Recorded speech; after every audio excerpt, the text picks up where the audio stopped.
In the heart of 19th century China, the Huanghe, or Yellow River, flowed as it had for millennia. It was the cradle of Chinese civilization, a source of life, but also a bearer of immense sorrow. Its waters, thick with golden silt, had a tendency to rise, to swell, to break the bonds of earth and man. For centuries, farmers had built dikes, earthen walls stretching for hundreds of miles, to contain the river's formidable power. These dikes grew higher and higher with each passing generation, a testament to a relentless battle between humanity and nature. By 1887, the riverbed, choked with sediment, was elevated, looming precariously over the surrounding plains. The people of the Henan province lived in its shadow, their lives dictated by its whims. They knew the river's moods, the subtle shifts in its current, the ominous silence before a storm. That autumn, the rains were unusually heavy. For days, a relentless downpour lashed the region, and the Yellow River began to surge.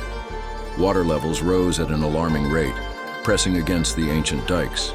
Patrols walked the embankments, their faces etched with worry, listening for the dreaded sound of trickling water that signaled a weakness, a potential breach. On the 28th of September, near the city of Huayuankou, the unthinkable happened. The river, a monstrous, churning beast of silt and water, found a flaw. The dikes, which had stood for so long, crumbled. It wasn't a leak, it was an explosion.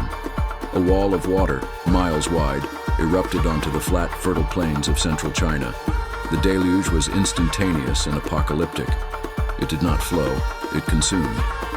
Villages, farms, and towns that had existed for centuries were wiped from the earth in a matter of hours. The water spread with terrifying speed, creating a vast inland sea that covered an estimated 50,000 square miles.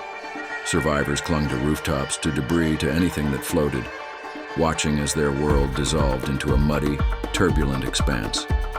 The initial flood was only the beginning of the horror. The water had nowhere to go. It stagnated, turning the once vibrant agricultural heartland into a massive, disease-ridden swamp.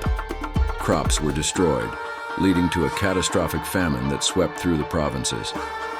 Those who had survived the flood now faced starvation. Disease, including cholera and typhoid, ran rampant through the displaced and desperate population. The scale of the devastation was almost incomprehensible. Estimates of the death toll vary wildly, from a conservative 900,000 to as many as 2 million people, making it one of the deadliest natural disasters in human history. Millions more were left homeless, their lives shattered, their futures washed away. The 1887 Yellow River flood was a tragedy of epic proportions, a stark reminder of nature's untamable power. It reshaped the landscape, altered the course of the river for years, and left a deep, permanent scar on the collective memory of a nation. It is a story of immense loss, of human vulnerability in the face of overwhelming force, and of the river that both gives and takes away. Subscribe.